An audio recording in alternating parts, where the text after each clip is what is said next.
그래서 보편적으로 가장 처음에 딱 이제 완전히 훈련이 안 돼갖고 그냥 내용만 알고 있는 상태로 문제를 풀면 한 문제 5분 이상 걸립니다. 그런 부분이야. 그래서 2단원을 얼마나 빨리 풀 수 있느냐가 사실 성적을 결정해요. 왜냐면 내가 3, 4, 그러니까 1, 2단원에 있는 그 어려운 문제들, 한 3, 4문제 정도의 그 어려운 문제들을 풀기 위한 시간을 확보하려면 2단원을 빨리 풀어야 돼, 결국에. 그게 여러분 내신에서도 결국 2단원이 굉장히 시간에 쫓기게 되는 그 시험지일 겁니다. 쟤는 빨리 푸는 학생들은 정말 빨리 풀어요. 실제로 시험 시간이 막 20분, 30분씩 남고 다 맞고 이래요. 근데 빨리 풀지 못하는 학생들은 시간 안에 다 못 풀어요. 작년에 한 학생은 걔는 이제 공부를 전체적으로 잘하는 편이었는데 내용이 그렇게 어렵지 않으니까 달려들어서 안 했었거든? 근데 걔가 딱 1학기 기말고사 보고 와서 저한테 한 얘기가 와, 이게 빨리 푸는 게 선생님이 왜 빨리 푸는 걸 계속 강조했는지 시험 보니까 알겠더라고. 그 얘기를 했어요. 어차피 걔는 머리도 어느 정도 좋고 그리고 내용은 다 이해했으니까 그냥 거기서 그 정도면 많이 연습 안 해도 되겠지 하다가 그냥 그 성적이 망한 거죠. 많이 연습을 안 해서 느렸기 때문에 시간 안에 다 못 풀었어. 근데 그 학생이 광명고였습니다. 광명고도 그렇게 시간이 모자랄 정도의 시험지예요, 보통. 그 학생은 공부를 진짜 실제로 꽤 잘했거든요. 그 이후로는 좀 정신 차려서 더 많이 열심히 하기도 했고. 그래서 어느 학교든 굉장히 시험이 모자라게 내는 게 2단원이라서 2단원은 좀 전에 난이도 얘기할 때는 난이도가 쉽다고는 얘기했지만 실제로 그게 내용적인 난이도가 쉬운 건 맞는데 그리고 문제 하나하나의 난이도가 쉬운 건 맞아. 못 푸는 문제가 있진 않아요. 근데 빨리 푸는 게 엄청 중요합니다. 그래서 그리고 또 하나 특징이 뭐냐면 애초에 화학 자체가 그런데요. 1, 2, 3, 4 중에 1단원하고 4단원은 내용이 적어요. 왜? 계산 문제 나오는 데니까 그냥 내용은 얼마 없고 여러분들이 그냥 계산 문제만 주구장창 연습하면 되는 파트. 이렇게 돼 있으면 2, 3단원은 개념이 나오는 데다 보니까 내용이 많습니다.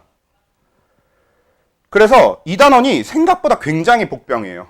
내용도 많고 그리고 연습해야 되는 양도 여러분들이 굉장히 빨리 할 수 있도록 연습을 해야 되는 파트다 보니까 중간고사 끝나고 준비해서는 진짜 절대로 택도 없습니다. 우리 진도 중간고사 끝나고 진도 나가기 시작하잖아? 그러면 기말 시험 보기 한 3주 전, 2주 전? 그쯤은 돼야 진도가 끝나요. 그래서 진도를 미리 나가주지 않으면 그때 시험 준비를 하기가 어렵습니다. 애초에 중간기말 사이가 워낙 짧으니까. 그래서 나가둬야만 해. 그래서 지금 당장은 2단원을 좀 먼저 나가두려고 하는 거고요.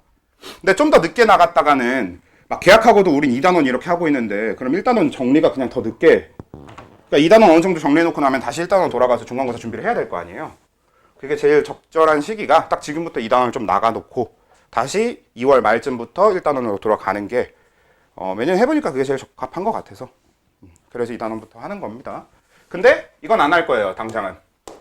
이건 무조건 중간고사 끝나고로 밀어두려고 하는 게 이거 계산 문제입니다. 근데 이게 계산 문제다 보니까 여러분들이 당장 해야 되는 계산 문제들과 이것까지 같이 합치면 그냥 머리만 아프잖아. 그래서 그냥 없이 여러분들은 1단원 계산 문제만 신경 쓰십시오. 이 계산 문제 연습하는 건 중간고사 끝나고 그때 합시다. 그래서 요거는 우리가 지금 안 할 거고 좀 고민 중인 거는 원자의 구조만 하고 할지 아니면 주기적 성질까지도 좀 다룰지인데 사실 얘가 가장 핵심이거든. 저 오래 걸리는 그 문제들의 핵심이 되는 게 주기적 성질 쪽인데 근데 이건 말 그대로 그냥 제가 고민하면 될 얘기니까 여러분들은 딱히 신경 쓸 필요는 없고 진도 나가보고 될 것 같으면 주기적 성질까지 할 건데 아무튼 오늘 우리는 저 원자 구조에 대한 얘기를 할 겁니다.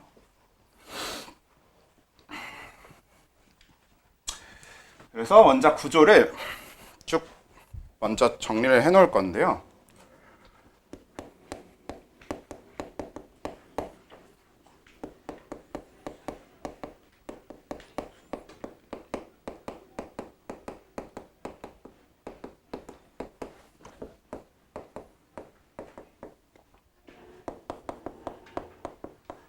자, 칠판에 적은 돌턴, 톰슨, 러더퍼드, 보어 이거는 이제 뭐냐면 원자 구조를 이제 어떤 발전시킨 사람들의 일단 명칭이고요.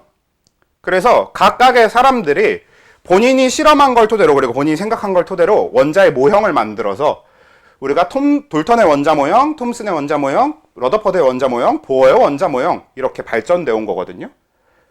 그리고 실제로 여러분들이 최근에 익숙하게 사용하고 있고 알고 있는 건 보어의 원자 모형일 겁니다. 근데 그 발전 과정을 사실 꽤 디테일하게 다뤄요. 근데 우리는 지금은 하나하나 디테일하게 다루기보다는 좀 그냥 러프하게 그냥 필요한 것만 싹싹 얘기하고 보어의 원자 모형부터를 좀 진지하게 많이 얘기해 볼 건데요. 애초에 원자는 왜 모형이란 이름을 붙여둘 수밖에 없느냐. 우린 여태까지 아직도 단 한 번도 원자라는 걸 눈으로 본 적이 없습니다. 지금 현대에 와서 무슨 기술을 사용해도 원자를 눈으로 볼 방법은 없었어요. 그냥 육안으로 보인다 안 보인다의 문제가 아니라 지금 현미경도 되게 좋은 현미경이 많고 하잖아. 근데 어떤 현미경도 원자의 모양을 우리한테 보여줄 수 있을 정도가 안 되기 때문에, 원자는 너무나 작기 때문에, 그래서 일반적으로 원자는 검출만 가능합니다. 볼 수가 없어. 어떤 걸 이용해도 볼 수가 없어. 그래서 모형만 존재할 수 있는 거예요. 우리가 이런 검출이나 얻어낸 정보를 통해서 만들어 볼 수는 있고 이렇게 생겼을 거라고 유추해 볼 수는 있는데 실제로 어떻게 생겼는지는 아직도 모르는 거지. 근데 그런 모형이 발달된 과정 중에 제일 처음에 돌턴의 원자 모형은 그냥 아무것도 아니에요. 이건 별게 아니라 돌턴 이전까지는 원자라는 개념을 제대로 쓰지 않다가 돌턴에서 원자라는 개념이 처음 만들어졌을 뿐 사실 돌턴은 아무것도 모르는 머저리에 가깝습니다. 왜냐? 돌턴은 뭘 몰랐냐면 원자가 더 이상 나눠질 수 없다라고 얘기했기 때문에 사실상 완전히 틀린 얘기를 한 거죠. 우린 이미 알고 있잖아요. 그렇죠? 원자는 뭘로 이루어져 있어? 양성자, 전자, 중성자 이런 걸로 이루어져 있잖아. 그러니까 우리는 그런 걸 이미 알고 있는데 사실 그러니까 제일 처음에 돌턴은 아무것도 모르는 상태. 근데 그래도 돌턴의 발견은 꽤 의미 있는 게 이 이전까지 얘기하던 거랑 다르게 원자라는 개념 자체를 처음 도입한 사람이니까 사실 저 시대를 기준으로는 굉장히 큰 발전이 맞습니다. 발견이 맞습니다. 저 이전까지만 해도 그런 얘기하고 있었던 시대인 거죠.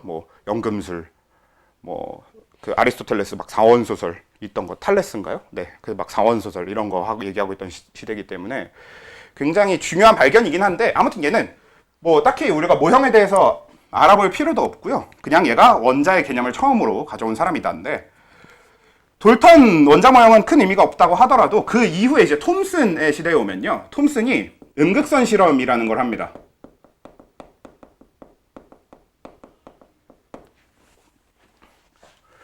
그리고 제가 정확하게 순서가 톰슨 이전인지 톰슨 이후인지 기억이 안 나는데 거의 비슷한 시대긴 하거든요. 톰슨 이전이었던 거 맞는 것 같은데 여기가 골트슈타인이라고 하는 사람이 골드슈타인이라고 부르기도 하는데 독일식 발음으로는 골트슈타인이 맞고요. 근데 영어식 발음으로는 골드슈타인이 맞아서 아무튼 이렇게 쓰이는데 이 사람은 양극선 실험이라는 걸 해요. 모든 교과서는 음극선 실험을 다루고요. 양극선 실험은 몇몇 교과서만 다뤄요. 그래서 그 몇몇 교과서에 양극선 실험이 있고 심지어 그 학교가 그 교과서를 이용해서 수업을 할 경우에만 배웁니다. 양극선 실험을. 그래서 잘 안 배워요. 양극선 실험은 이제 양극선 실험이 제가 알기로 명문? 광문? 이 정도? 말고는 기억이 잘 안 납니다. 아마 안 배웠던 것 같아요. 그래서 양극선 실험의 경우에는 안 배우면 안 되는 거고 그냥 대충 뭔지만 얘기를 해보면 톰슨이 음극선 실험을 통해서 발견한 건 전자입니다. 그리고 골트슈타인이 양극선 실험을 통해서 발견한 건 양성자예요. 그러니까 돌턴에서 양성자, 전자 이런 원자를 이루는 소립자, 미립자에 대한 정보가 아예 없다가 처음으로 발견하게 된 게 톰슨인 거죠. 그래서 톰슨 시대의 음극선 실험을 통해 전자의 존재를 알게 되면서 톰슨이 만들어낸 모형이 뭐냐면 우리가 푸딩 모형이라고 많이 얘기를 하는데 저는 개인적으로 제일 와닿는 게 푸딩, 요즘 여러분은 푸딩이 좀 익숙할지 모르겠는데 저는 푸딩보다는 약간 초코칩 쿠키? 그런 느낌이 좀 더 와닿지 않나 싶은데요. 마카다미아 쿠키 이런 쿠키. 그러니까 제가 만약에 초코칩 쿠키라고 보면은 톰슨이 생각한 건 뭐냐? 그 초코칩 쿠키에 박혀있는 초코칩처럼 전자들이 이렇게 박혀있는 거야. 그리고 그 배경이 되는 쿠키 자체가 플러스를 띄고 있는 거지. 그 쿠키들, 초코칩 하나하나는 마이너스를 띠고 거기에 박혀 있는 거고. 그래서 얘네들이 에너지를 얻게 되면 우리가 쿠키에서 초코칩 가끔씩 이렇게 떨어져 나오잖아요. 그런 것처럼 전자가 플러스로 된 쿠키로부터 떨어져 나올 수 있다. 딱 요 정도로 생각했던 게 톰슨의 원자 모형입니다. 그게 가능했던 이유는 음극선 실험이라는 것 자체가 전자가 뛰쳐나올 수 있다라는 걸 확인했던 실험이기 때문에 그래요. 그래서 전자라는 것의 존재를 처음 알아낸 거기도 하고, 그리고 그 전자가 자유롭게 움직인다라는 걸 알아낸 거기도 한 게 음극선 실험이라서요. 그걸 토대로 톰슨은 저런 푸딩 모형이라고 원래 부르는데, 그러니까 약간 초코칩 쿠키 같은 저런 모형을 만들게 됩니다. 그러고 나서 러더퍼드에 오면요. 그리고 이것도 꽤 이제 오래 사용됐겠지. 그러다가 러더퍼드 시대에 오면요. 알파 입자 산란 실험이라는 걸 해요.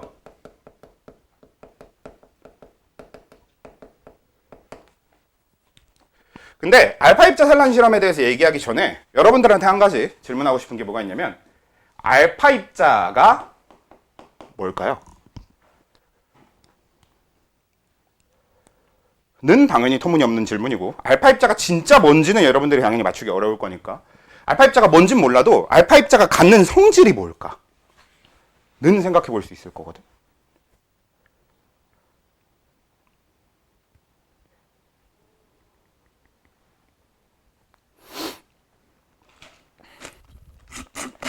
뭘까요?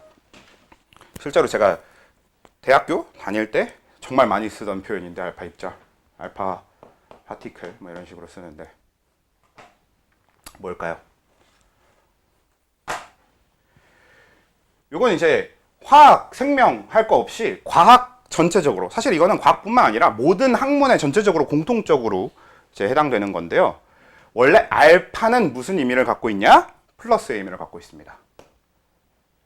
베타는 마이너스의 의미를 갖고 있어요. 감마는 중성의 의미를 갖고 있습니다. 플러스 마이너스 모두 아닌.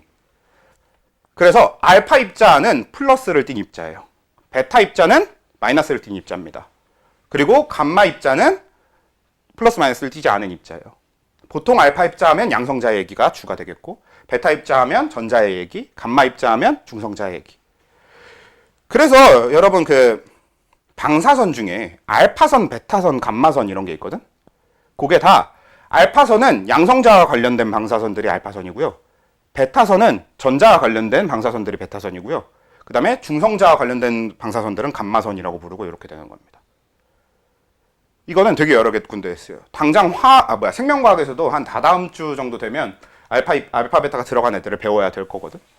그러니까 어차피 다 여러 군데 다 쓰이는 거니까 알파는 플러스, 베타는 마이너스, 뭐 감마까지는 몰라도 되고, 이 정도는 생각을 해둘 수 있으면 좋을 것 같아요. 그래서 여기서 얘기하는 이 알파 입자 산란 실험에서 쓰이는 것도 플러스 전하를 띤 그냥 입자를 사용하는 겁니다. 그래서 어떻게 하는 거냐면, 그냥 플러스 입자를 띤 이 알파 입자를, 플러스를 띤 이 알파 입자를 쏴주는 거예요. 근데 이 알파 입자는 그러니까 일종의 양성자이기 때문에 굉장히 작은 입자거든요. 근데 아무리 작다고 해도 우리가 생각한 톰슨의 모형에 의하면 저 알파 입자를 쏴주고 저 앞에다가 금박을 놔요. 근데 이 금박은 굉장히 얇게 펴서 놓게 됩니다. 근데 아무리 얇게 펴서 놔도 톰슨의 원자 모형을 기준으로 생각을 해보면, 쟤는 쿠키니까 쿠키들이 이렇게 금이라고 하는 원자에 쿠키들이 막 다닥다닥 붙어있는 형태일 테니까 빈 공간이 거의 없을 거 아니에요. 그러니까 알파 입자들이 튕겨져 나왔어야 되는 게 맞을 거거든. 근데 실험 결과는 대부분 알파 입자들이 그냥 금박을 통과해 버립니다. 그래서 그걸 통해서 뭘 알아내게 되냐, 러더퍼드가 알아낸 건 뭐냐면 원자의 대부분은 빈 공간이다 라는 사실을 알아내게 됩니다.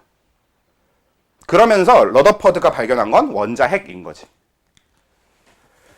그래서 러더퍼드는 중심에 원자핵이 있고 주변에 전자가 돌고 있어요. 그러면 이 사이는 뭐다? 빈 공간이다 라는 걸 알아내게 된 겁니다. 실제로 이 빈 공간은 어마어마하게 커요. 원자 전체의 크기에 적게 잡으면 한 80%, 많게 잡으면 99% 가까이. 전자 수가 얼마냐에 따라 다르니까.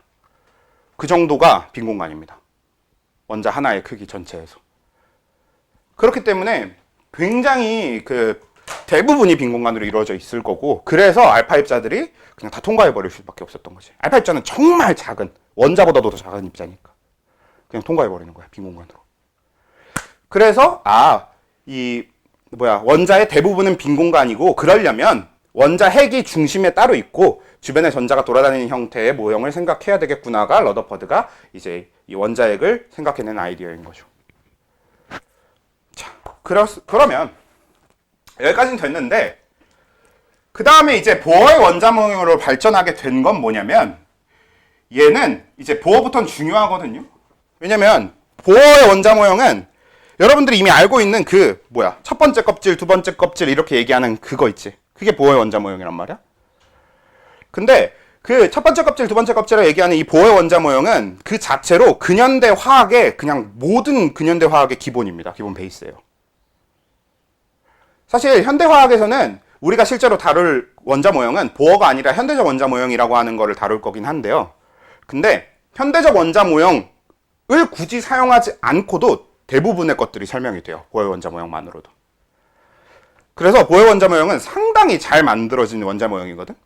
그래서 앞에 다른 굉장히 허술했던 돌턴이나 톰슨, 러더퍼드의 원자 모형에 비해서는 굉장히 중요해요. 우리가 지금은 이것보다 더 발전된 원자 모형을 쓰고 있음에도 불구하고 보어의 원자 모형은 상당히 중요한데, 이 보어의 원자 모형은 사실 그냥 대충 보면 러더퍼드 원자 모형과 굉장히 비슷해 보여요. 왜? 보어도 결국은 중심에 원자핵이 있고 주변에 전자가 돌고 있다라는 아이디어 자체는 같으니까.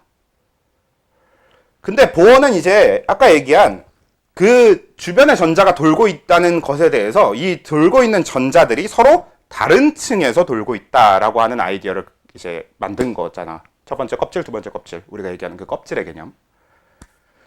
근데 그 껍질의 개념을 만들게 된 이유가 뭐냐면,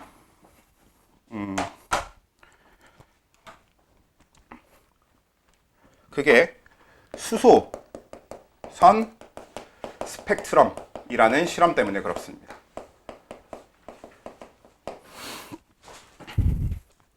근데 제가 알기로는 여러분들 스펙트럼을 다 작년에 배웠다고 들었거든요. 연속 스펙트럼하고 흡수 스펙트럼, 방출 스펙트럼 이런 거 배우지 않았어, 작년에? 배웠지?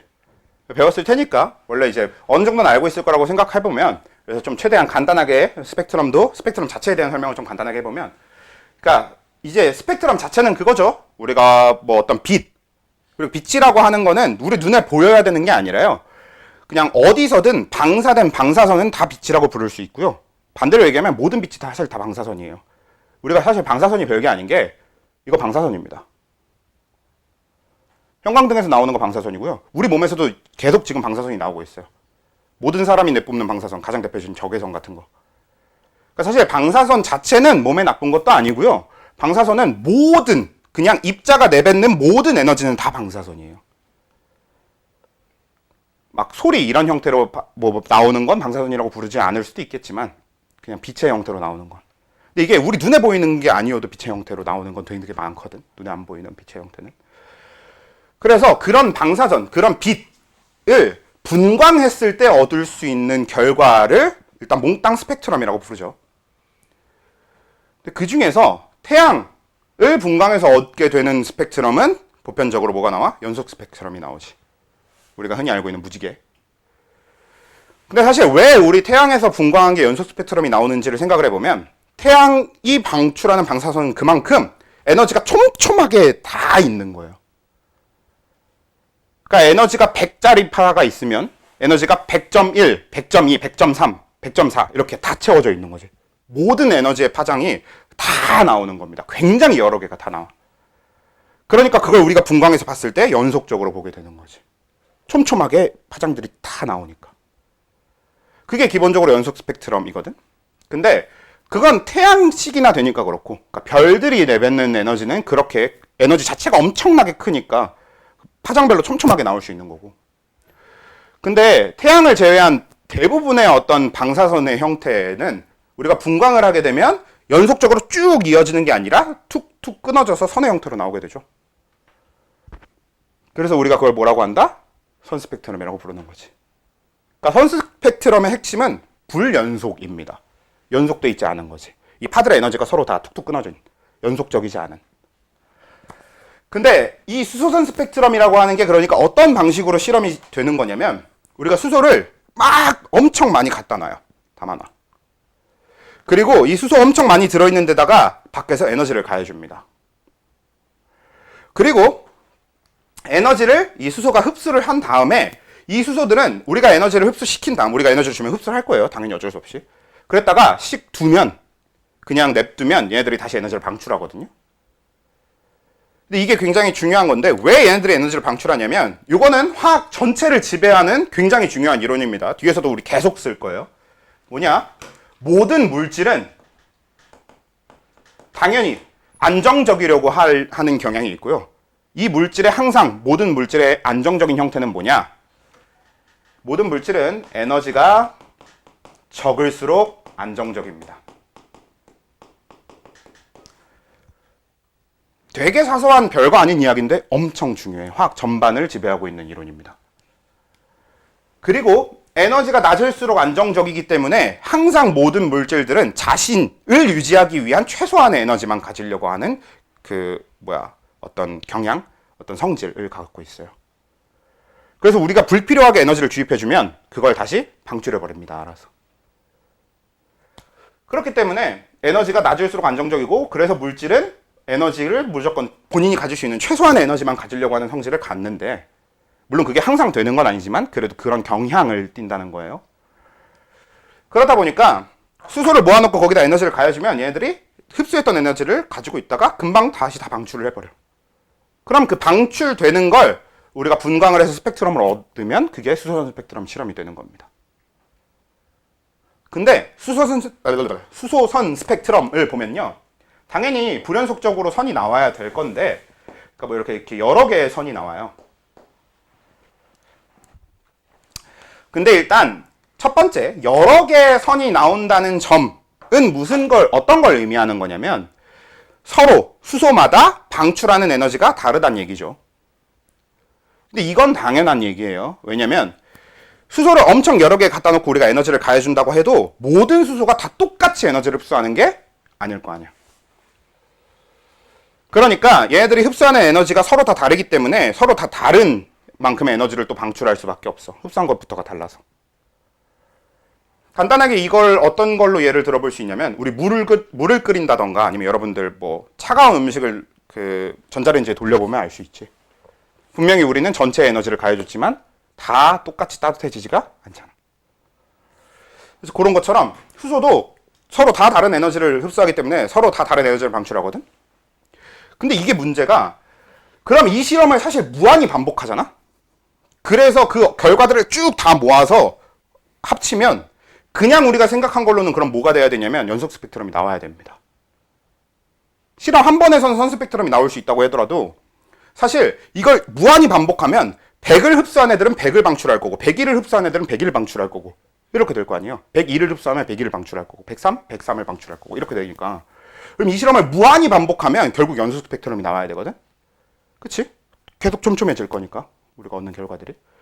근데 실험을 한 번 하든 두 번 하든 세 번 하든 네 번 하든 연속이 아니라 선 스펙트럼이 나오는 데다가 심지어 결과가 바뀌지도 않아요. 늘 똑같은 결과가 나옵니다.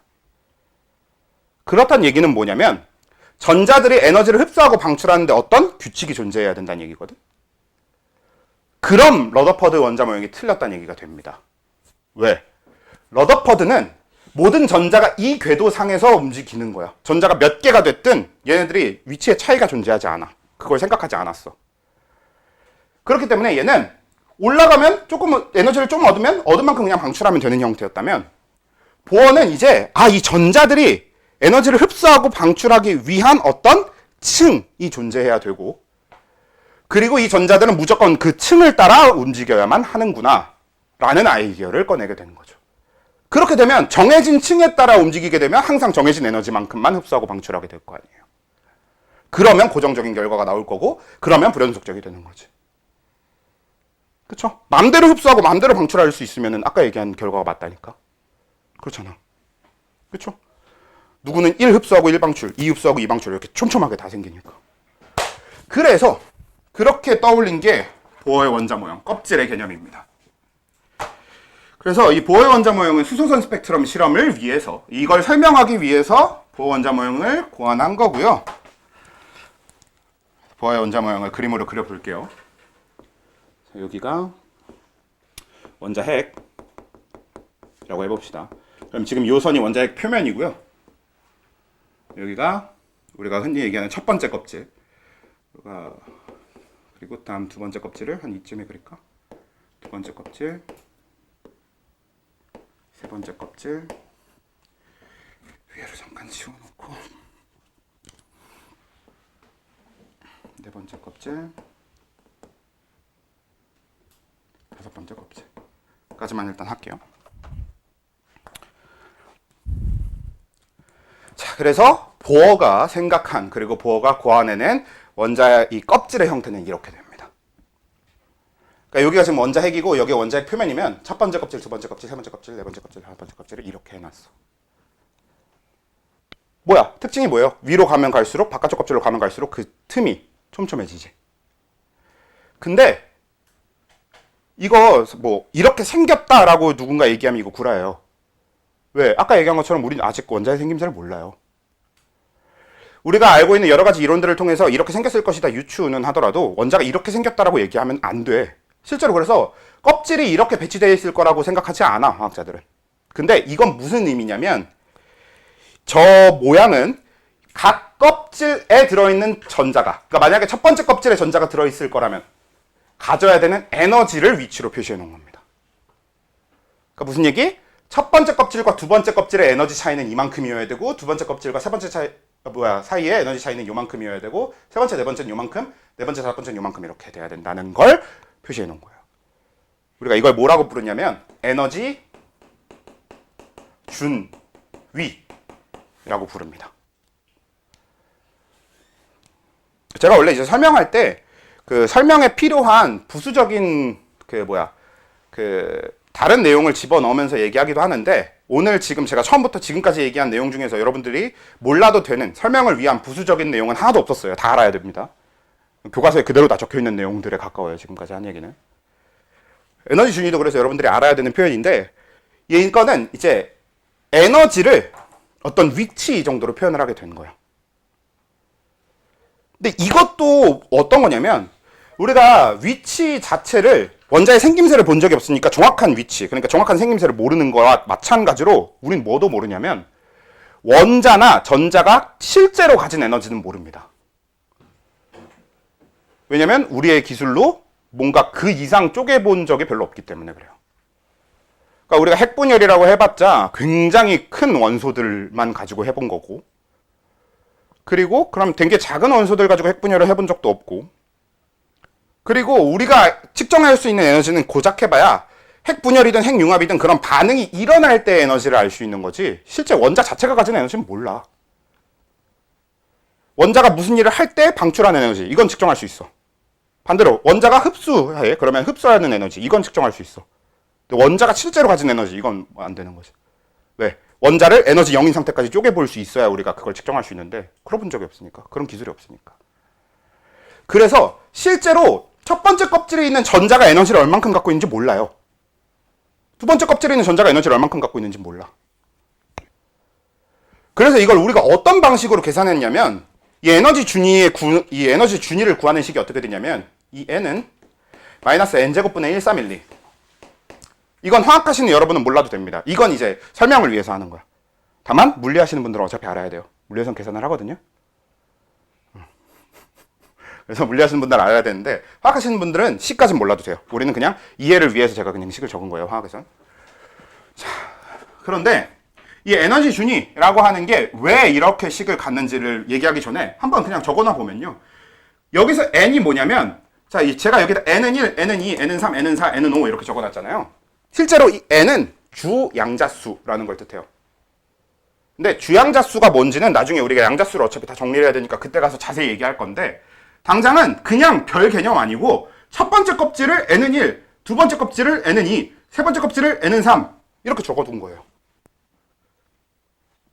근데 정말 공교롭게도 그 몇 번째 껍질인지에 해당되는 그 n 값을 대입하면 정확하게 그 에너지 준위가 나오거든. 그럼 첫 번째 껍질의 에너지가 마이너스 1,312 이렇게 나오고요. 두 번째 껍질의 에너지가 마이너스 4분의 1,312 나오고요. 세 번째 껍질의 에너지가 마이너스 9분의 1,312가 나오고요. 네 번째 껍질의 에너지가 마이너스 16분의 1,312가 나오고요. 다섯 번째 kop질의 에너지가 마이너스 25분의 1,312 이렇게 나와요. 근데 두 가지 이상한 점. 첫 번째, 모른다며. 그렇지. 그리고 두 번째, 에너지가 왜 마이너스야? 그리고 이 두 가지 궁금증은 결국 하나의 해결입니다.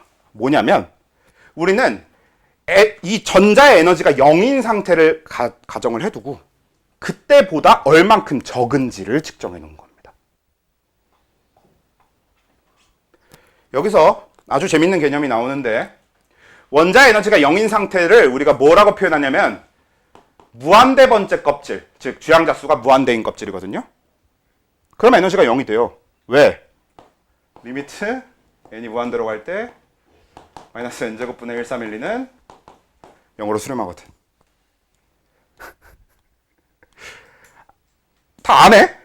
아직 원래는 교육과정상 몰라야 되는 게 맞지. 근데 어차피 대부분 하셨을 거라고 생각은 하는데 혹시 모르더라도 이거는 이제 그냥 적어본 거고 이렇게만 해도 알 분들은 다 아니까. 근데 우리가 이제 극한의 개념이라고 하는 건 원래 이제 무한대는 숫자가 아니라 개념이란 말이야. 무한대는 말 그대로 무한히 커질 거야 라는 뜻이란 말이죠. 그러면 얘를 n을 무한대로 키우면 분모가 무한대로 커지는 거니까 전체 숫자는 그럼 무한대로 작아지는 거죠. 그럼 숫자가 무한히 작아지면 도달할 수 있는 건 어디밖에 없어? 무조건 0밖에 없어요. 그렇죠?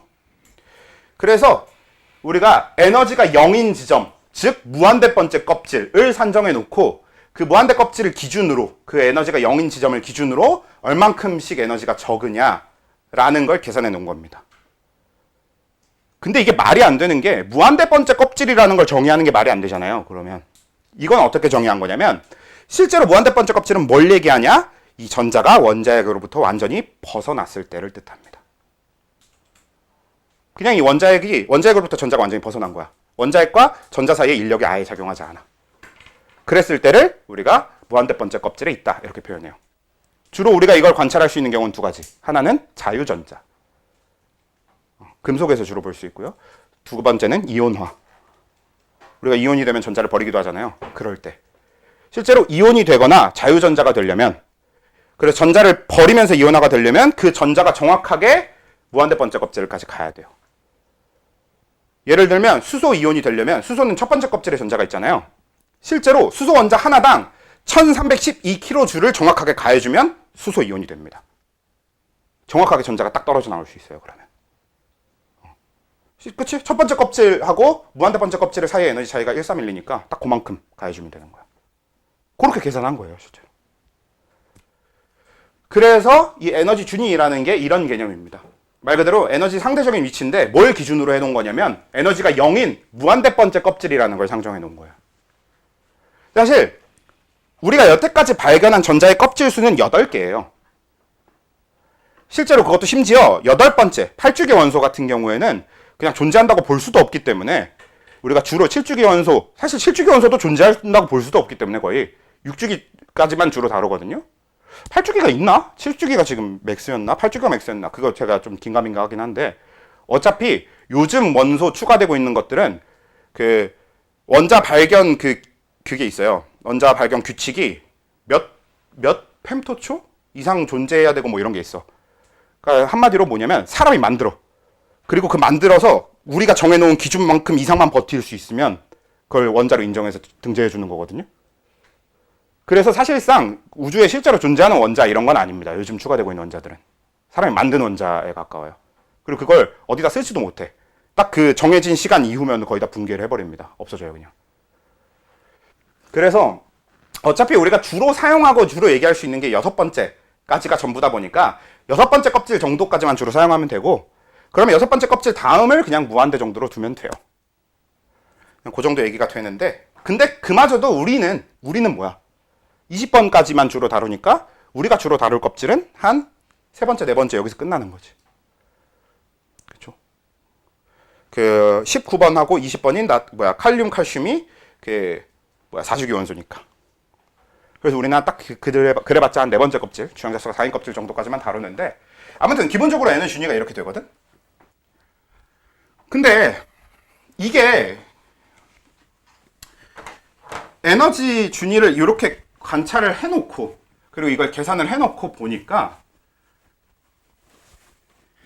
굉장히 재밌는 사실이, 우리가 n은 2하고 n은 1, 요 한 칸의 에너지를 측정해 보면 마이너스 4분의 3 곱하기 1, 3, 1, 2, 아니 마이너스는 빼도 되는구나. 4분의 3 곱하기 1, 3, 1, 2가 됩니다. 이 두 껍질의 사이의 차이가. 그렇겠지. 얘가 마이너스 1, 3, 1, 2의 에너지 준위를 갖고 있고 얘가 마이너스 4분의 1 곱하기 1, 3, 1, 2의 에너지를 갖고 있으니까 둘의 차이가 정확하게 4분의 3이 되는 거잖아요. 근데 이건 실제로 뭐야? 첫 번째 껍질과 두 번째 껍질, 즉 한 칸이거든. 근데 무한대 껍질부터 두 번째 껍질, 그러니까 얘는 말은 무한개의 차이가 있다고는 하지만 우리가 한 6번째 껍질 정도까지 생각해 보기로 했으니까 대충 한 얘를 7번째 껍질 정도로 생각하면 이 사이에 한 5개 정도의 껍질 차이가 있는 거잖아요. 그리고 그건 원자 바깥과 2까지의 차이고요. 위에서 구한 건 2하고 1, 요게 차이지. 근데 원자 바깥과 2 사이의 차이가 4분의 1 곱하기 1, 3, 1이에요. 한마디로 원자 밖과 두 번째 껍질 사이의 에너지 차이보다 두 번째와 첫 번째 에너지 차이가 훨씬 큽니다. 이게 어디서도 반복되냐면 3, 2, 요 구간을 빼고 2하고 1 구간이 제일 커? 그래, 오케이. 빼고 3하고 2를 구해보면은 얘가 16분의 5 곱하기 1, 3, 1, 2가 나올 거거든요. 36분인데 왜냐면 얘가 4분의 1 곱하기 얘 이쪽이죠. 마이너스 4분의 1 곱하기 1, 3, 1, 2가 돼야 되겠고 얘가 마이너스 9분의 1 곱하기 1, 3, 1, 2고 의 차이를 구하면 36분의 5 곱하기 1, 3, 1, 2가 될 거예요. 그러면 얘는 요게 되는데 n은 무한대, 그러니까 원자 바깥으로부터 3까지, 그러니까 3, 2 요 한 구간 말고 나머지 여기 위에 전체가 되겠죠. 바깥에서 3까지. 요게 에너지를 구하면 얘가 9분의 1 곱하기 1, 3, 1, 2가 되니까 36분의 4 통분해서 적으면 이렇게 될 거란 말이에요. 그러니까 이것만 비교해도 3, 2 구간이 더 큰 거야. 나머지 전체보다. 이 일은 일단 빼놓고 봤을 때. 이런 식으로 이 원자의 이 껍질 간의 에너지 준위는 무조건 안쪽 껍질의 차이가 바깥쪽 모두를 합친 것보다 압도적으로 크게 설계되어 있는 거죠. 그래서 이게 수소선 스펙트럼이랑 어떻게 연결이 되냐면 우리가 이 전자의 에너지에 대해서도 또 이해해야 될 게 하나 있는데, 자, 원자에다가 우리 에너지를 가해주면요, 그 가해준 에너지는 대부분 다 사실 99% 이상 우리가 인식하기엔 그냥 100%라고 인식해도 될 정도로 다 전자가 흡수합니다. 원자핵은 에너지를 흡수할 수 없거든. 사실 흡수할 수는 있는데 별 의미가 없을 정도로 작게 흡수해요. 전자가 흡수하는 거에 비하면 원자핵은. 왜 그런지 생각해보면, 자, 어떤 물질이 에너지를 흡수하면 뭐가 변하게요? 이건 굉장히 화학적인 질문이기도 하면서 물리학적인 질문이기도 하거든. 여러분들이 생각해 볼 수 있어요. 배웠던 내용들 가지고. 어떤 물질이 에너지를 흡수하면 어떤 변화가 생겨야 돼?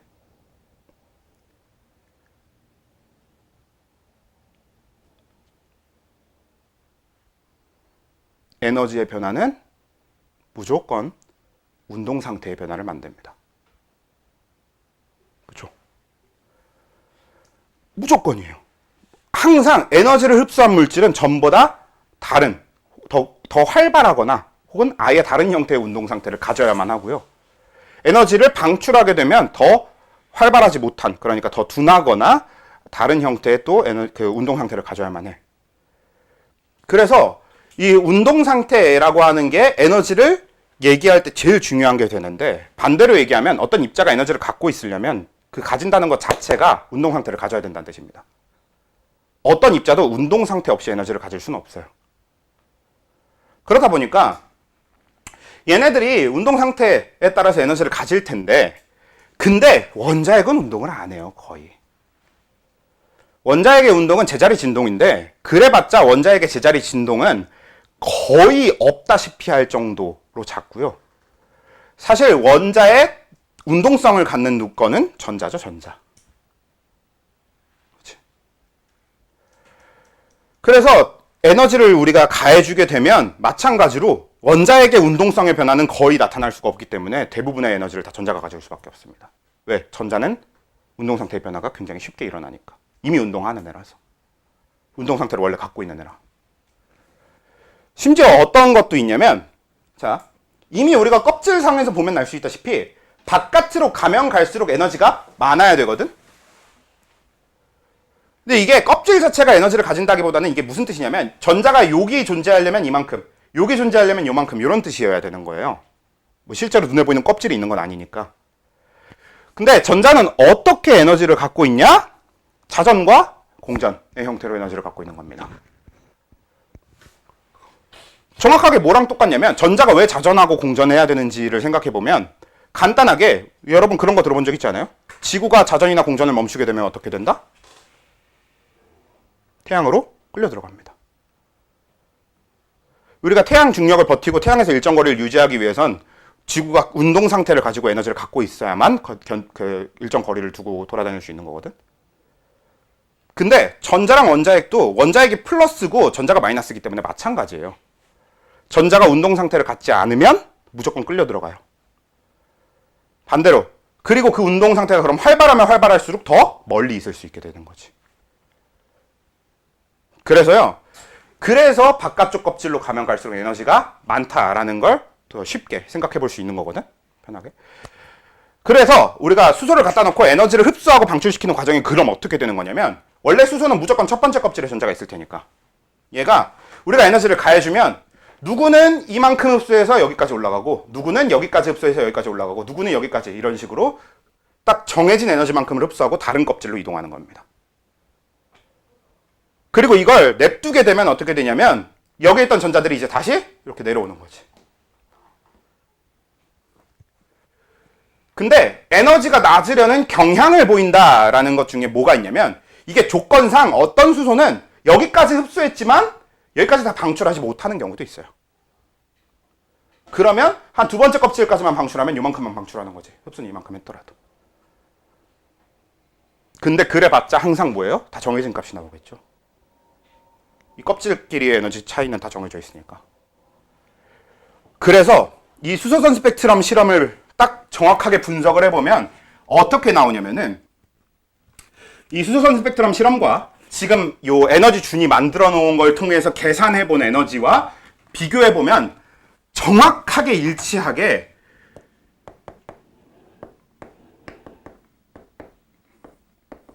우리가 이렇게 전자가 이동하는 걸 전자 전이라고 부르거든요.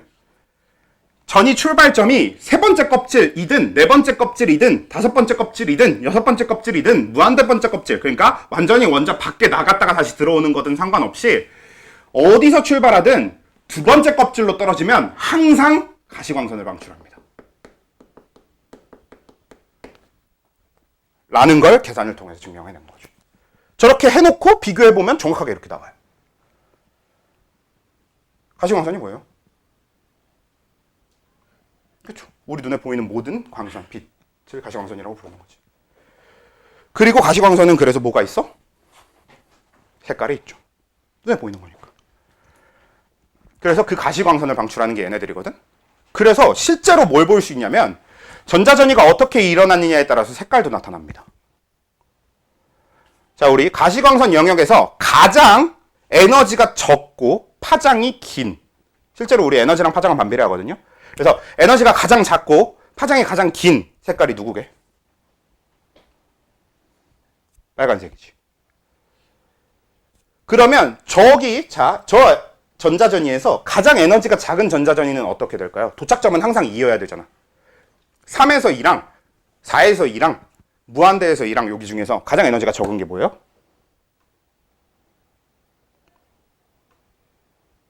3에서 2겠지.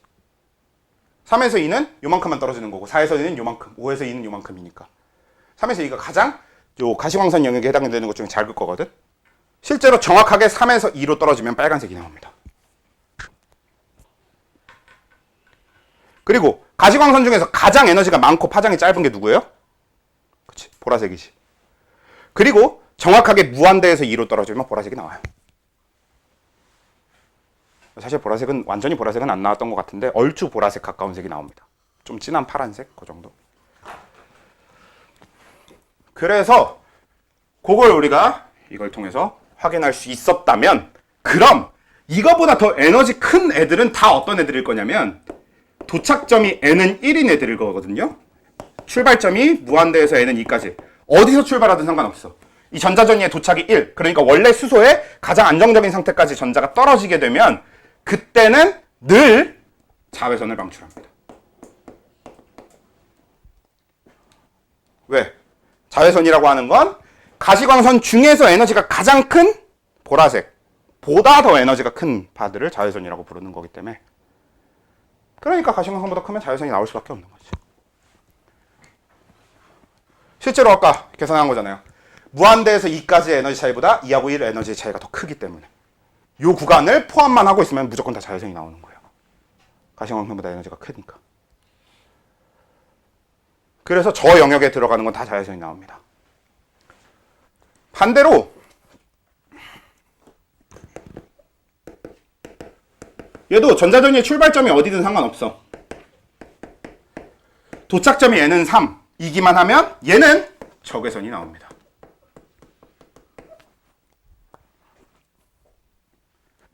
적외선은 보다 빨간색 바깥. 그러니까 빨간색보다도 에너지가 더 적은, 파장이 더 긴 그런 애들이죠.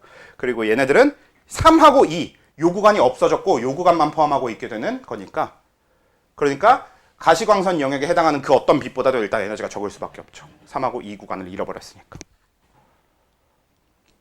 그래서 여기에 해당되는 건 다 적외선이 나와요. 심지어 그래서 실제로 n은 무한대에서 n은 5까지 중에 어디서 출발하든 상관없이 이번에는 n은 4까지 도착하잖아? 즉 4하고 3 사이에 요 4, 3 구간을 잃어버리면 실제로 아예 검출이 불가능해집니다. 우리가 검출할 만큼의 파장이 나오지 않아요.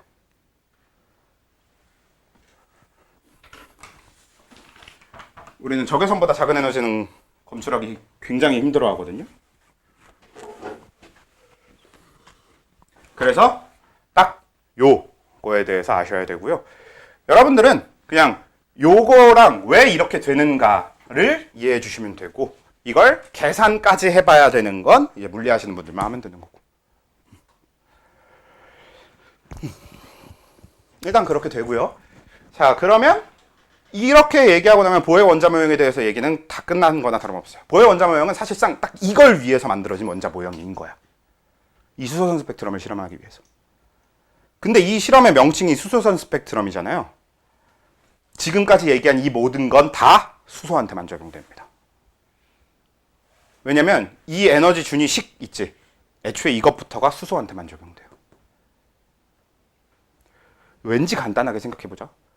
헬륨은 수소보다 전자의 위치가 어떨까요?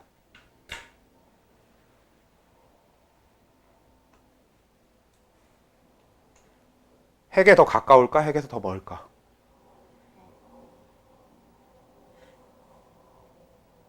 수소는 원자핵이 전자를 잡아당기는 핵의 전하량이 몇이야? 양성자가 1개니까 1이지. 근데 헬륨은 핵의 전하량이 2지. 그럼 더 세게 잡아당기지. 그럼 전자의 위치가 더 핵에 가깝게 존재하지. 그럼 전자의 에너지가 작아집니다. 그래서 이미 이게 성립하지 않아, 헬륨부터. 그럼 헬륨은 어떻게 되냐? 몰라도 돼요. 그건 이제 아예 우리 영역 바깥의 얘기고, 어차피 우리는 이 전체가 수소선 스펙트럼을 설명하기 위한 얘기입니다. 그리고 보의 원자 모형은 이 수소선 스펙트럼을 제외하고 나머지는 이런 이론적인 내용은 없고, 그냥 보의 원자 모형을 어떻게 사용하는가의 얘기인데, 그건 여러분들이 여태까지 해왔던 그대로입니다. 그래서 그 해왔던 그대로 뭐야? 여러분, 원자의 첫 번째 껍질에 전자 몇 개 들어갑니까? 그쵸? 2개 들어가죠? 그 다음 껍질에 8개. 일단 다 똑같이 8개 들어가지. 보의 원자 모형 기준으로. 그럼 우리가 그걸 뭐라고 부르냐면 옥텟 규칙이라고 부르죠. 실제로 보의 원자 모형이 엄청 좋은 원자 모형으로 꼽히는 이유는 저 옥텟 규칙 때문입니다. 실제로 보어의 원자 모형은 이 옥텟 규칙을 찾아냈고 이 옥텟 규칙이 성립한다는 걸 이용하게 되면서 정말 엄청나게 많은 화학적인 발전을 이루게 된 거예요. 그래서 되게 중요하고 지금까지도 너무 잘 쓰는 원자 모형이 된 거지. 자, 근데 이 옥텟 규칙이라고 하는 게 첫 번째 껍질에 대해선 성립하지 않는 거고 두 번째 껍질부터 8개씩 전자가 채워진다. 실제로 이 옥텟 규칙 한글로 해석하면 8규칙이에요. 옥텟을 뜻하는 옥타라는 접두어가 8을 의미하기 때문에 8규칙입니다. 실제로 이거 8규칙이라고 쓰는 교과서도 본 적이 있어요. 물론 고등학교 교과서가 아니라 대학교 교과서긴 한데 8규칙 이런 것도 본 적이 있어요. 아무튼 그래서 저렇게 옥텟 규칙은 8규칙을 뜻하는 건데 첫 번째 껍질은 그래서 옥텟 규칙이 성립하지 않는 거고 두 번째 껍질부터 성립하더라 라는 이야기인데 저게 사실 그냥 전부임. 그냥 보어 원자 모형이 전부나 다름없습니다. 알파이자 오메가예요. 제가 제일 중요해요. 물론 니들은 당장 시험 당장까지는 아니고 나중에 시험 볼 때 이 내용에 대한 시험을 봐야 되니까 알긴 알아야 되겠지만 사실 보어 원자 모형 자체의 제일 핵심은 저거예요. 근데 우리는 그래서 이거를 N은 1, N은 2, N은 3, N은 4, N은 5 이렇게 표현하면 되거든. 이걸 이제 좀 더 제대로 표현하면 주양자 수가 1인 껍질, 주양자 수가 2인 껍질, 주양자 수가 3인 껍질, 주양자 수가 4인 껍질 이렇게 표현해요.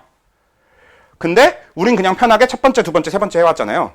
근데 세상 어디에서도 그렇게 부르지는 않습니다. 그러니까 first, second, third 이런 식으로 부르지 않아요. 그래서 원래 이 껍질들의 정식 명칭은 그럼 뭐냐면 이 껍질들의 정식 명칭은 가장 안쪽 껍질이 K입니다. 다음 껍질이 L이에요. 다음 껍질이 M. 그럼 그 다음 뭐겠어? N. 그 다음 O. 그 다음 P. 이렇게 가는 겁니다. 그러니까 K부터 알파벳 순서로 가는 거죠. 약간 국뽕일지도. 왜 K일까? 사실 몰라요. 왜 K인지는. 근데 그냥 왠지 K면 아무튼 그렇습니다. 그래서 보어의 원자 모형에 대해서 얘기할 거는 다 됐고 이 옥텟 규칙이 제일 중요하니까 얘기는 다 됐고 결국은 우리 그 막 이온 결합, 공유 결합 이런 것들도 되게 중요한 부분일 텐데 그런 걸 설명하는데 다 옥텟 규칙을 사용하니까 물론 실제 팩트는 첫 번째 껍질은 전자가 2개까지 들어갈 수 있고요. 두 번째 껍질은 8개, 세 번째 껍질은 18개, 네 번째 껍질은 아무튼 원래 이렇게 들어갈 수 있거든요. 근데 그건 어차피 다음에 우리가 배우는 내용을 하다 보면 계속 언급할 내용인데 그거를 옥텟 규칙에서 완전히 벗어났다고 얘기하진 않아요. 그래서 그거를 우리가 후에 확장된 옥텟 규칙이라고 얘기를 할 건데 아무튼 그건 좀 나중 얘기고 그래서 보어의 원자 모형을 이렇게까지 정리하고 나면 그 다음에는 이제 현대 원자 모형으로 넘어갑니다. 말 그대로 현대 우리가 사용하고 있는 현대적인 원자 모형이에요. 그리고 이 현대 원자 모형, 현대적 원자 모형의 메인 아이디어는 이게 굉장히 재밌는 사실인데 현대 원자 모형의 아버지가 누구냐? 보어입니다. 한마디로 보어는 본인이 보어의 원자 모형을 만든 뒤에 그 보어의 원자 모형을 깨부술 원자 모형을 지 손으로 스스로 만든 거예요. 근데 뭐 사실 보어의 원자 모형이 그러니까 보어가 현대의 원자 모형을 만든 건 아니고 좀 더 정확한 얘기는 현대 원자 모형을 만든 아이디어 자체를 보어가 제공합니다. 그게 뭐냐? 양자역학이지.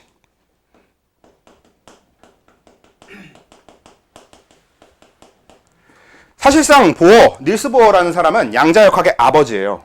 왜냐면 양자역학을 처음으로 연구했고 양자역학의 그 약간 3대장 느낌으로 뽑는다 그러면 그 3명이 다 보어의 제자고 그 보어 학파입니다. 그냥 학파 자체가. 그래서 보어, 닐스 보어가 결국 거의 양자역학의 아버지 뻘이 되는데 근데 실제로 여러분들 이제 현대 과학을 3등분하고 있는 요소가 하나가 양자역학이고 하나가 AI고 하나가 확률이거든요. 이게 현대 과학을 양분하고 있어요. 근데 사실 확률과 양자역학은 같은 얘기나 다름없어요. 그래서 결국 AI랑 양자역학 이 두 개가 되게 중요한 그 주제거든 요즘 과학에서. 실제로 여러분들이 나중에 이제 전공을 선택할 때 이런 거랑 관련한 전공을 선택하면 할 필요도 없어. 왜냐면 무슨 과를 가든 요즘은 막 생명공학과를 가도 AI와 생명공학 막 이런 과목이 있습니다. 무조건 다 접목해서 배워요. 물론 이제 양자역학은 물리하는 사람들이나 다루는 거긴 한데 아무튼 그래서 이제 저 양자역학이라고 하는 건 지금은 굉장히 중요해졌지. 근데 사실 이 양자역학은 여러분들 들어본 적 있을지 모르겠는데 물리학자들도 사실 그 물리학자의 대부분도 양자역학을 제대로 이해한 게 아니다. 뭐 이런 얘기가 있단 말이에요. 그러니까 그럴 정도로 양자역학을 제대로 이해하는 건 굉장히 어렵습니다. 사실 양자역학을 진짜 깊게 파고들면 뭔 소리를 하는지 모르겠거든. 그냥 굉장히 소리가 이상해요. 왜냐면 양자역학 우리 얘기를 해보면요, 양자역학은 일단 메인 아이디어는 어디에서 오냐. 자, 보호 원자 모형조차도 우리는 여태까지 원자를 본 적도 없는데 어떻게 원자의 모양을 정확하게 만들어 둘 수 있느냐가 일단 기본 아이디어예요. 그리고 그 중에서도 양자역학에서 얘기하는 이 양자라고 하는 건 뭐냐면 굉장히 작은 밀입자, 소립자를 얘기합니다. 그래서 사실 양자는 원자보다 작으면 다 양자예요. 사실 원자 자체도 이미 양자입니다. 양자 영역에 들어가는 물질인데, 근데 보통은 우리가 원자를 양자로 다루진 않고 원자보다 작은 입자를 보통 양자라고 부르면 되고, 그 중에서 가장 메인으로 많이 다루는 게 전자거든요. 왜냐면 이제 역학이니까 움직여야 되잖아. 근데 아까 얘기했다시피 원자핵 쪽은 잘 안 움직이니까 우리가 다루는 것 중에 역학적으로 다룰 만한 게 전자뿐인 거지. 그래서 양자역학은 일종의 전자의 움직임에 대한 얘기가 되는 거긴 한데요. 문제는 우리가 전자를 본 적이 없다는 거지. 그래서 단 한 번도 본 적이 없기 때문에 지금까지도 우린 전자를 검출하거나 측정할 수는 있는데 전자가 정확하게 어디 있는지 알 수는 없습니다. 근데 이게 사실 개쓰레기 같은 얘기인 게 내가 검출했으면 거기 있는 거야. 그치? 원래는 그렇게 봐도 되거든? 근데 그게 아니라는 게 왜 나오냐? 전자의 이중성 때문이죠. 전자는 입자이면서 동시에 파동입니다. 이게 굉장히 재밌는 이야기인데 원래 이 시대에, 이 양자역학이 처음 대두되던 시대에 이전까지의 물리학자들, 우리가 이 양자역학 이전의 물리학을 고전역학이라고 불렀거든요. 근데 고전역학에서 모든 물질을 구분하는, 세상에 존재하는, 세상을 이루는 모든 걸 구분하는 걸 딱 이렇게 두 가지로 구분했어요. 입자와 파동. 입자는 질량을 가지고 있는, 파동은 질량이 없이 에너지만 전달되는, 이렇게 두 가지로 모든 걸 구분해 왔거든.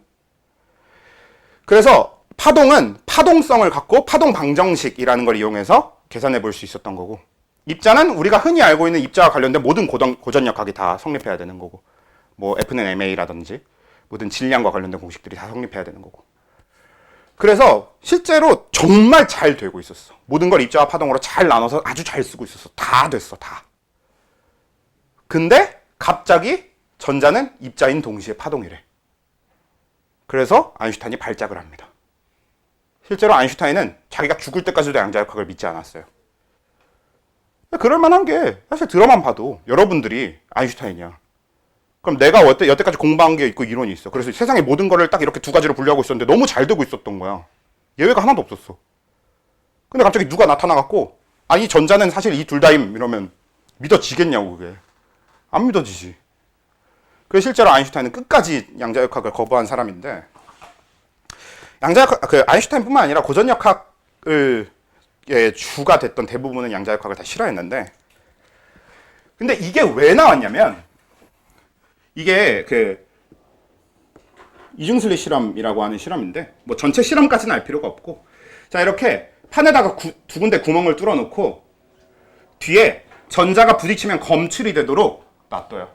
그리고 우리가 앞에서 전자를 쏴주는 거야. 그럼 원래 우리는 전자를 입자로서 알고 있었습니다. 이 시기 전까지 전자는 다 입자로서 알고 있고, 사실 우리는 전자 입자인 거 알고 있잖아. 전자는 질량을 가지고 있으니까. 그래서 어떻게 실험 결과가 나와야 되냐면, 전자가 입자라면 정확하게 여기를 통과해서 그대로 직진해서 갈 거고, 그럼 여기랑 여기 이렇게 검출이 돼야 될 거거든. 만약에 두 개를 했다면 하나를 일로 쏴주고 하나를 일로 쐈다면 여기가 딱 검출이 돼야 되고, 하나만 쏴줬다면 그 하나의 전자가 통과한 곳에서만 검출이 돼야 될 거고, 이런 식인 거야. 근데 이렇게 실험을 해놓고 실제 실험을 진행하면 실험 결과가 어떻게 나오냐면은, 내가 쏴준 전자는 고작 해봐야 하나 두 개인데 이 뒤에 판에서 판 전체의 전자가 검출이 됩니다. 사실 내가 쏴준 전자는 고작 해봐야 한두 개이기 때문에 그 한두 개 부딪힌 자리만 검출이 돼야 되거든. 근데 판 전체에 다 전자가 검출이 돼요. 심지어 판 전체에 그냥 검출이 되는 게 아니라 어떻게까지 되냐면 파동의 간선문이라는 게 있습니다. 꼭 파동이어야만 형성되는 거거든. 그러니까 파동의 간선문, 아이씨, 이렇게까지 해야 되나? 그냥 한 김에 해봅시다. 파동의 간선문이 뭐냐면 우리가 파라고 하는 게 이렇게 만들어지잖아요. 만약에 그래서 파가 이런 형태로 만들어지다 보면 얘가 서로 따로 파가 진행하다 보면 이 둘이 만나게 되면서 골과 골, 그러니까 높은 데와 마루와 마루, 높은 데와 높은 데가 만나면 더 커지고 낮은 데와 낮은 데가 만나면 더 작아지고 반대로 골과 마루, 그러니까 한쪽은 높고 한쪽은 작은 데가 만나면 어떻게 되기도 해? 상쇄, 사라지기도 하고 이러면서 여러 개의 파는 동시에 간섭을 한단 말이에요. 그리고 이건 입자는 절대 할 수 없습니다. 당연히 파동만 할 수 있어요. 파동만 이걸 갖기 때문에. 그래서 파동의 간섭문이라는 건 파동을 이용한 실험에서만 관찰할 수 있는 건데 그게 관찰돼요. 전자 두 개를 쐈더니. 전자 몇 개 안 쐈는데 그 파동의 간섭무늬가 정확하게 검출됩니다. 사실 둘 다 굉장히 충격적인 거지. 전체가 다 검출되는 것도 말이 안 되는 거고 우리가 쏴준 전자가 몇 개 안 되는데 근데 심지어 파동의 간섭무늬까지 나와. 그러니까 이 실험 결과는 명백하게 전자가 파동이라는 의미가 되는 거죠. 그래서 이 실험이 잘못됐겠지 하고 여러 번 해도 계속 똑같은 결과가 나옵니다. 그래서 어떻게 했냐면 이번엔 전자를 검출할 수 있는 카메라를 설치하고 실험을 하거든요. 그랬더니 저렇게 나옵니다, 결과가. 그러니까 뭐야? 카메라가 있으면 입자, 카메라가 없으면 파동. 관측하면 입자, 관측하지 않으면 파동이에요. 이게 전자의 성질이에요. 이게 전자의 이중성입니다. 이해할 필요 없어. 그러니까 자세히 우리가 양자역학을 다 이해하자라고 하는 건 아니고 그냥 양자역학이라는 이야기 자체가 꽤 흥미로운 이야기라고 생각해서 이해할 수 있는 만큼은 그냥 이해해 두면 좋지 않을까? 그냥 이 정도 얘기입니다. 다 이해할 수 없어도 괜찮아요. 어차피 물리하는 사람들이나 이해하면 되니까. 우리가 이해해야 되는 건 마지막에 한번 정리할 겁니다. 우리가 딱 이해하면 되는 건 뭔지만. 그래서 이렇게 하다 보니까 그럼 전자는 약간 근데 여러분이랑 비슷한 거죠 뭐. 부모님이 보고 있을 땐 좀 열심히 공부하고 안 보고 있으면 좀 놀고 똑같은 거 아닙니까? 그렇죠? 그러니까 전자도 마찬가지로 누가 보고 있을 땐 입자고 누가 안 보고 있으면 파동이고. 근데 이렇게 돼버리잖아? 그럼 진짜로 우린 전자가 어딘지 우리가 전자가 어디 있는지를 얘기할 수가 없게 됩니다. 왜?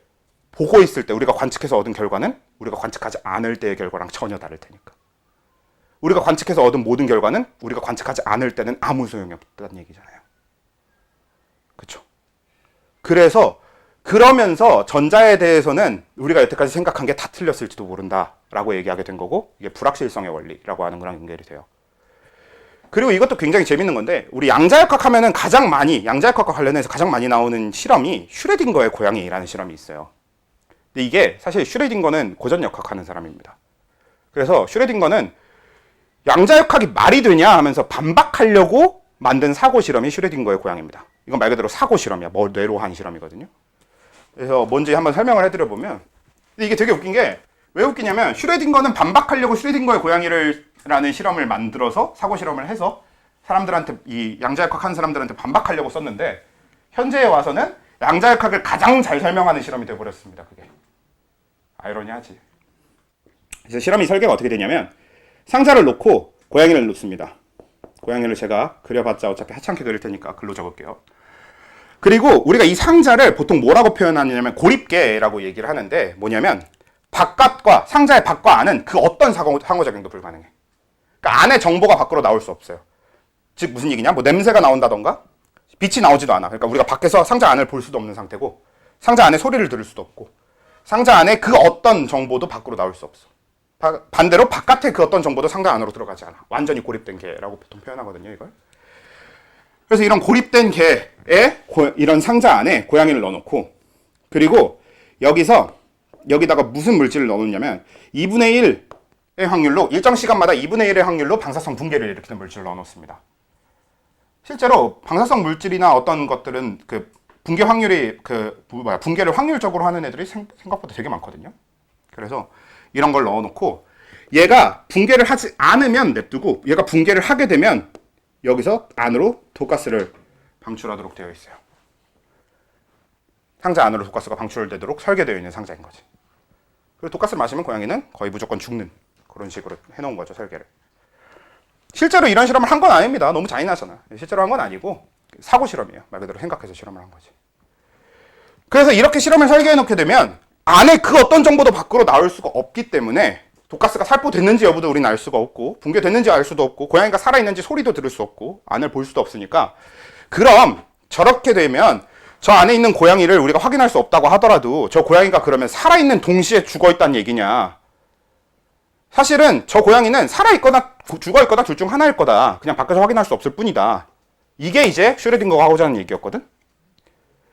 근데 이게 그대로 적용이 돼서 양자역학하는 사람들은 저 상태를 뭐라고 부르냐면 고양이가 살아있는 동시에 죽어있는 상태라고 얘기합니다.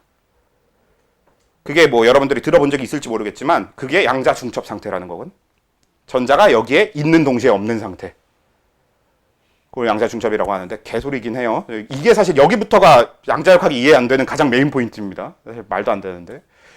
그래서 이제 그걸 중첩 상태라고 하는데, 그래서 딱 그거야. 고양이, 이 안에 고양이는 상자를 열어보기 전까지 살아있는지 죽어있는지 모른다. 그러니까 이게 사실 양자역학의 메인 아이디어인 거예요, 결국에. 그래서 양자역학은 이걸 진짜 살아있는 동시에 죽어있는 상태로 본다는 거지. 대신에 자, 여기까지는 진짜 양자역학 얘기면 우리가 이걸 진짜 다 알 필요는 없다고 했잖아요. 대신에 우리가 딱 챙겨갈 건 하나입니다. 하나만 챙겨가면 되는데, 뭐냐면 대신 이 고양이가 실제로 살아있는지 죽어있는지 몰라. 그래서 이 고양이는 뭐 살아있는 동시에 죽어있는 상태야? 뭐 그래. 대신에 근데 우린 뭔 해볼 수 있냐면 고양이가 살아있을 확률은 계산해볼 수 있지. 왜? 붕괴가 일어날 확률을 알고 있으니까 일정 시간마다 붕괴가 일어났을지 안 일어났을지만 가지고 확률을 계산하면 되잖아. 첫 번째 붕괴 시점에 살아있을 확률 2분의 1, 죽을 확률 2분의 1. 두 번째 붕괴 시점일 때 살아있을 확률이 4분의 1이냐? 그러네. 그리고 죽어있을 확률이 4분의 3. 뭐 이런 식이 되는 거지. 세 번째 붕괴 시점에 이렇게 계산해 볼 수 있지. 그래서 다 필요 없고, 이건 그냥 양자역학에 대한 재밌는 이야기에 가까웠고요. 여기서 우리가 챙겨가야 되는 건 딱 하나. 이렇기 때문에 모든 걸 확률적으로 접근하겠다가 현대 원자 모형입니다. 그러니까 현대 원자 모형이라는 것 자체가 확률 위에 쌓아져 있는 모형이에요. 실제로 딱 정해진 어떤 모형을 만든다기보다는 확률적으로 접근하는 모형인 거죠. 그 모형을 다음 주에 다룰 겁니다. 오비탈은 다음 주에 하게 될 거고요.